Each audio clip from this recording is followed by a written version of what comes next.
பரிசினை பெறுவதற்கு காலையும் சிறந்த கடுமையான போட்டியிலே பரிசு தொகையினையும் சிறப்பு பரிசினை பெறுவதற்கு காலையும் சிறந்தத்திற்கு மேலும் சிறப்பு பரிசாக PK மீடியா சாஞ்சா அண்ணன் சார்பாக 101 லாஸ்ட் ஃபார் 3 மினிட்ஸ் கடைசி 3 நிமிடம் சீட்டி அடியுங்க போ விழா கமிட்டி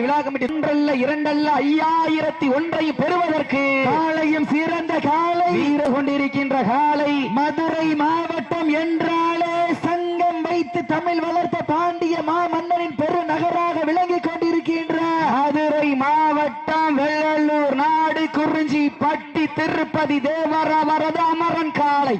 பரிசு தொகை ஒன்றல்ல இரண்டல்ல 5001 லாஸ்ட் ஃபார் 3 மினிட்ஸ் கடைசி 3 நிமிடம் சீட்டி அடியுங்க போ விழா கமிட்டி தூக்குங்க போ மிக்க காளையா அறிவு மிக்க திருப்பதி தேவர் அவர்களது அமரன் காலை வெற்றி பெற்ற